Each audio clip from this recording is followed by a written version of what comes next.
உலக வரைபடத்தை எடுத்து பாருங்கள். இதில் ஒரு சிறிய நீர்வழிப்பாதைதான் ஒட்டுமொத்த உலக பொருளாதாரத்தையும் தீர்மானிக்கிறது என்று சொன்னால் உங்களால் நம்ப முடிகிறதா? ஆமாம், ஹோர்முஸ் ஜலசந்தி. இப்போது அங்கே ஒரு அதிசயம் நடந்திருக்கிறது. மற்ற நாடுகளின் கப்பல்கள் அச்சத்துடனும் பல அடுக்கு பாதுகாப்புகளுடனும் கடக்கும் அந்த பகுதியில் இந்திய கொடி ஏந்திய கப்பல்கள் மட்டும் ஒரு விஐபி மரியாதையுடன் கடந்து செல்கின்றன. இது ஏதோ தற்செயலாக நடந்தது அல்ல. 2026ஆம் ஆண்டின் இந்த தருணத்தில் இந்தியா தனது ராஜதந்திரத்தால் உலக நாடுகளை திரும்பி பார்க்க வைத்திருக்கிறது. ஈரான் ஏன் இந்தியாவிற்கு மட்டும் இத்தகைய சிவப்பு கம்பள வரவேற்பை அளிக்கிறது? இதன் பின்னணியில் இருக்கும் ரகசியங்கள் என்ன? இதோ இன்றைய விரிவான அலசல். ஹோர்முஸ் ஜலசந்தி. இது வெறும் கடல் அல்ல, உலக நாடுகளின் உயிர் நாடி. பாரசீக வளைகுடாவிற்கும் ஓமன் வளைகுடாவிற்கும் இடையே உள்ள இந்த மிக குறுகிய பாதை வழியாகத்தான் உலகின் 21% கச்சா எண்ணெய் போக்குவரத்து நடைபெறுகிறது. இங்கே ஒரு சின்ன தடை ஏற்பட்டால் கூட சென்னையில் இருக்கும் உங்கள் ஸ்கூட்டர் பெட்ரோல் விலை முதல் அமெரிக்காவின் பங்குச்சந்தை வரை அனைத்தும் தலைகீழாக மாறிவிடும். இங்கேதான் ஈரான் ஒரு அறிவிப்பை வெளியிட்டுள்ளது. இந்திய கப்பல்களுக்கு சிறப்பு முன்னுரிமை மற்றும் பாதுகாப்பு நெறிமுறைகளை ஈரான் இராணுவம் வழங்கியுள்ளது. இதன் பின்னணி என்ன என்பதை பார்ப்போம். உறுதியாக தெரிந்தது என்னவென்றால், ஈரானுக்கும் இந்தியாவிற்கும் இடையே கடந்த சில மாதங்களாக தீவிர பேச்சுவார்த்தைகள் நடந்து வந்தன. இதன் விளைவாக இந்திய கப்பல்கள் இந்த ஜலசந்தியை எவ்வித இடையூறும் இன்றி கடக்க ஈரான் ஒரு பாதுகாப்பு வழித்தடத்தை உருவாக்கியுள்ளது. இதற்காக இந்திய கப்பல்கள் சில சிறப்பு சிக்னல்களை பயன்படுத்தும். இதன் மூலம் ஈரானின் கடலோர காவல் படை அவற்றை சோதனையின்றி அனுமதிக்கும். இந்த ஒரே விஷயம்தான் உலக நாடுகளை இப்போது பொறாமைப்பட வைத்திருக்கிறது. இப்போதெல்லாம் சர்வதேச கடல் பகுதியில் ஒரு நாட்டின் கொடி என்பது வெறும் துணி அல்ல, அது அந்த நாட்டின் வலிமையின் அடையாளம். இங்கேதான் ஒரு பெரிய ட்விஸ்ட் இருக்கிறது. உலகமே ஈரானை பகைத்துக் கொள்ளும் போதும் இந்தியா மட்டும் எப்படி ஈரானுடன் இவ்வளவு நெருக்கமாக இருக்கிறது? இதை பற்றி நீங்க என்ன நினைக்கிறீங்க? இந்தியாவின் இந்த பேலன்சிங் ஆக்ட் சரியானது என்று உங்களுக்கு தோன்றுகிறதா? உங்கள் கருத்தை கீழே பகிருங்கள். சரி, இப்போது விஷயத்திற்கு வருவோம்.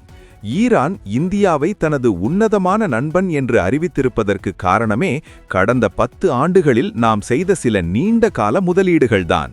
குறிப்பாக சாபஹார் துறைமுகம். இது வெறும் ஒரு துறைமுகம் அல்ல, இந்தியாவின் மத்திய ஆசிய கனவு. 2024இல் கையெழுத்தான 10 ஆண்டுகால ஒப்பந்தத்தின் பயன்களை நாம் இப்போது 2026இல் அறுவடை செய்து கொண்டிருக்கிறோம். சாபஹார் துறைமுகத்தின் செயல்பாடுகள் இப்போது முழு வேகத்தில் இருக்கின்றன. பாகிஸ்தானை தவிர்த்துவிட்டு இந்தியா நேரடியாக ஆப்கானிஸ்தானுக்கும் ரஷ்யாவிற்கும் பொருட்களை அனுப்ப இந்த துறைமுகம்தான் ஒரே வழி. ஈரானை பொறுத்தவரை இந்தியா ஒரு மிகப்பெரிய வர்த்தக கூட்டாளி. அமெரிக்காவின் பொருளாதார தடைகள் இருந்தபோதும் இந்தியா ஈரானுடன் மனிதாபிமான அடிப்படையிலும் எரிசக்தி அடிப்படையிலும் தொடர்பில் இருந்தது. அந்த நன்றிக்கடனைத்தான் இப்போது ஈரான் ஹோர்முஸ் ஜலசந்தியில் காட்டுகிறது. அறிக்கைகள் கூறுவது என்னவென்றால், இந்திய பிரதமர் மற்றும் ஈரானிய தலைவர்கள் இடையிலான சமீபத்திய சந்திப்பின் போது இந்த நீர்வழி பாதுகாப்பு குறித்து ஒரு இரகசிய புரிந்துணர்வு எட்டப்பட்டிருக்கலாம். சர்வதேச ஊடகங்கள் இதை இந்தியாவின் ராஜதந்திர வெற்றி என்று வர்ணிக்கின்றன. ஏன் தெரியுமா? இதே ஜலசந்தியில்தான் பல நாடுகளின் கப்பல்கள் பிடித்து வைக்கப்படுகின்றன, சில நேரங்களில் ட்ரோன் தாக்குதலுக்கும் உள்ளாகின்றன. ஆனால் இந்திய கப்பல்கள் மட்டும் எப்படி பாதுகாப்பாக செல்கின்றன? இங்கேதான் இந்தியாவின் வெளியுறவு கொள்கையின் சாதுரியம் ஒளிந்திருக்கிறது. இதன் பின்னணி வரலாற்றை சற்று திரும்பி பார்ப்போம். ஈரான் மற்றும் இந்தியா இடையிலான உறவு இன்று நேற்று தொடங்கியதல்ல, இது பல நூற்றாண்டுகள் பழமையானது. பாரசீக கலாச்சாரத்திற்கும் இந்திய கலாச்சாரத்திற்கும் இடையே ஒரு பிணைப்பு எப்போதும் உண்டு. நவீன காலத்தில் 2003 சாபஹார் துறைமுகம் குறித்து பேச்சுகள் இருந்தாலும் 2016 மற்றும் 2024 போடப்பட்ட ஒப்பந்தங்கள்தான் ஆட்டத்தை மாற்றின. ஈரான் மீது மேற்கத்திய நாடுகள் அழுத்தம் கொடுக்கும் போதெல்லாம் இந்தியா தனது தன்னாட்சி அதிகாரம் என்று அழைக்கப்படும் ஸ்ட்ராட்டஜிக் அட்டானமி மூலம் தனிச்சையான முடிவுகளை எடுத்தது. இப்போது நிலவரம் என்னவென்றால், ஈரானின் இஸ்லாமிய புரட்சிகர காவல் படை இந்திய கப்பல்களுக்கு ஒரு தார்மீக பாதுகாப்பை வழங்குகிறது. அதாவது, இந்த பாதையில் இந்திய கப்பல்கள் வரும்போது அவை மற்ற நாட்டு கப்பல்களைப் போல காத்திருக்க வேண்டியதில்லை. இந்திய கப்பல்கள் வந்தால் வழிவிடுங்கள் என்பதுதான் அங்கே எழுதப்படாத சட்டமாக மாறியிருக்கிறது. ஆனால் இதை பற்றி சிலரின் கருத்து என்னவென்றால், இது அமெரிக்காவிற்கு எரிச்சலை ஏற்படுத்தலாம் என்பதுதான். இருப்பினும் இந்தியா அமெரிக்காவுடனும் குவாட் போன்ற அமைப்புகள் மூலம் நெருக்கமாக இருப்பதால் அமெரிக்காவால் இந்தியாவை கண்டிக்க முடியவில்லை. இதுதான் இப்போதைய புவிசார் அரசியலின் யதார்த்தம். இந்தியா ஒரு பாலமாக செயல்படுகிறது. ஒருபுறம் இஸ்ரேல் மற்றும் அமெரிக்காவுடன் நட்பு, மறுபுறம் ஈரான் மற்றும் ரஷ்யாவுடன் வர்த்தகம். இந்த சமநிலைதான் இன்று நமது கப்பல்களை கடலில் பாதுகாப்பாக வைத்திருக்கிறது. தரவுகளின்படி பார்த்தால், ஹோர்மூஸ் ஜலசந்தி வழியாக இந்தியாவிற்கு வரும் கச்சா எண்ணெயின் அளவு 2025-26 நிதியாண்டில் 15% அதிகரித்துள்ளது. போக்குவரத்து செலவு குறைந்திருப்பதால் சர்வதேச அளவில் கச்சா எண்ணெய் விலை ஏறினாலும் இந்தியாவில் அதன் தாக்கம் மற்ற நாடுகளை விட குறைவாகவே இருக்கும் என்று நிபுணர்கள் கணிக்கிறார்கள். சாமானிய மக்களுக்கு இதனால் என்ன லாபம் என்று நீங்கள் கேட்கலாம். நேரடியாக சொல்லப்போனால், உங்கள் சமையல் எரிவாயு மற்றும் பெட்ரோல் விலை நிலையை இது கட்டுக்குள் வைக்க உதவும். ஒருவேளை ஹோர்மூஸ் ஜலசந்தியில் ஒரு போர் மூண்டால் உலகமே இருளில் மூழ்கும். ஆனால் இந்தியாவுடனான ஈரானின் இந்த ஒப்பந்தம் போர் சூழலில் கூட இந்தியாவிற்கான எரிசக்தி விநியோகம் தடைபடாது என்ற ஒரு உத்தரவாதத்தை நமக்கு அளிக்கிறது. இது ஒரு சாதாரண விஷயமல்ல, இது ஒரு நாட்டின் பாதுகாப்புடன் தொடர்புடையது. இங்கே ஒரு முக்கியமான வரலாற்று நிகழ்வை நாம் நினைவு கூற வேண்டும். 2024இல் MSC ஏரிஸ் என்ற கப்பலை ஈரான் சிறைபிடித்தபோது அதிலிருந்த இந்திய ஊழியர்களை இந்தியா தனது ராஜதந்திரத்தால் மீட்டு வந்தது.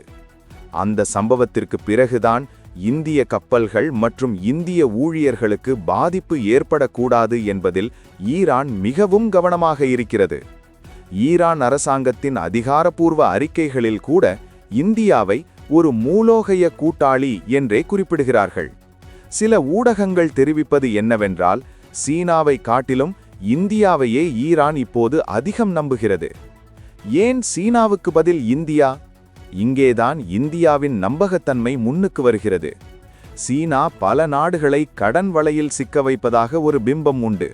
ஆனால் இந்தியா ஈரான் போன்ற நாடுகளுடன் சமமான கூட்டாளியாகவே செயல்படுகிறது. சாபஹார் துறைமுகத்தில் இந்தியா மேற்கொண்டு வரும் முதலீடுகள் அனைத்தும் ஈரானின் வளர்ச்சியை மையமாக கொண்டவை. இது ஈரானுக்கு உலக நாடுகளுடனான வர்த்தக தொடர்பை மீண்டும் ஏற்படுத்துகிறது. எனவே இந்தியாவை பகைத்துக் கொள்வது ஈரானின் சொந்த பொருளாதார வளர்ச்சியை பாதிக்கும் என்பது அவர்களுக்கே தெரியும். பொதுவான பின்னணி என்னவென்றால், ஹோர்மூஸ் ஜலசந்தி என்பது வெறும் 33 கிலோமீட்டர் அகலம் கொண்ட ஒரு குறுகிய பாதை. இதில் கப்பல்கள் செல்வதற்கான வழித்தடம் வெறும் 3 கிலோமீட்டர் தான். இவ்வளவு குறுகிய பாதையில் ஈரான் தனது ஏவுகணைகளையும் கடற்படை படகுகளையும் நிறுத்தி வைத்திருக்கிறது. அத்தகைய சூழலில் இந்திய கப்பல்களுக்கு மட்டும் கிரீன் சேனல் அனுமதி கிடைப்பது என்பது மிகப்பெரிய கௌரவம். இதன் மூலம் இந்திய கப்பல் நிறுவனங்களுக்கு காப்பீட்டுத் தொகை குறையும். இது வர்த்தக ரீதியாக இந்தியாவுக்கு பல்லாயிரம் கோடி ரூபாயை சேமித்து தரும். அடுத்த கட்டம் என்னவாக இருக்கும்? இந்தியா இப்போது சர்வதேச வடக்கு தெற்கு தவறல் வழித்தடத்தை வலுப்படுத்தி வருகிறது. இது மும்பையிலிருந்து ஈரான் வழியாக ரஷ்யாவையும் ஐரோப்பாவையும் இணைக்கும் ஒரு மாபெரும் திட்டம். ஹோர்மூஸ் ஜலசந்தியில் இப்போது கிடைத்துள்ள இந்த முன்னுரிமை இந்த திட்டத்தை அடுத்த நிலைக்கு கொண்டு செல்லும். இனி வரும் காலங்களில் இந்திய பொருட்கள் மிக குறைந்த நேரத்தில் ஐரோப்பாவிற்கு சென்றடையும். சீனாவினுடைய ஒரே மண்டலம் ஒரே பாதை திட்டத்திற்கு இது ஒரு சரியான பதிலடியாக அமையும். சரி, இதை பற்றி எழும் பொதுவான சில கேள்விகளுக்கு பதில் பார்ப்போம். முதல் கேள்வி, அமெரிக்கா இதற்கு எதிர்ப்பு தெரிவிக்காதா? பதில் என்னவென்றால், இந்தியா தனது எரிசக்தி தேவையை பூர்த்தி செய்ய ஈரான் தேவை என்பதை அமெரிக்கா புரிந்து வைத்திருக்கிறது. இரண்டாவது கேள்வி, இது இந்திய பாதுகாப்பிற்கு பலமா? கண்டிப்பாக. கடல் பகுதியில் நமது கப்பல்களுக்கு ஒரு நட்பு நாடு பாதுகாப்பு அளிப்பது என்பது நமது கடற்படையின் சுமையை குறைக்கும். உலக அரங்கில் இந்தியாவின் மதிப்பு உயர்ந்துள்ளது என்பதற்கு இதுவே சாட்சி. சுருக்கமாகச் சொன்னால், ஹோர்மூஸ் ஜலசந்தியில் இந்தியாவிற்கு வழங்கப்பட்டுள்ள இந்த சிறப்பு மரியாதை என்பது நமது நாட்டின் வளர்ந்து வரும் அதிகாரத்தின் அடையாளம். இது வெறும் பெட்ரோல் டீசல் சம்பந்தப்பட்டது மட்டுமல்ல, இது ஒரு புதிய இந்தியாவின் விஸ்வரூபம். வல்லரசு கனவை நோக்கி இந்தியா எடுக்கும் ஒவ்வொரு அடியும் எவ்வளவு நிதானமாகவும் அதே சமயம் உறுதியாகவும் இருக்கிறது என்பதற்கு இது ஒரு சிறந்த உதாரணம். இந்தியா ஈரான் நட்புறவு பற்றி நீங்க என்ன நினைக்கிறீங்க? உங்கள் கருத்துக்களை மறக்காமல் கமெண்ட் பண்ணுங்க. உலக நாடுகளின் அரசியலில் இந்தியா தொடர்ந்து ஒரு தவிர்க்க முடியாத சக்தியாக விளங்கும் என்பதில் எந்த சந்தேகமும் இல்லை. நன்றி.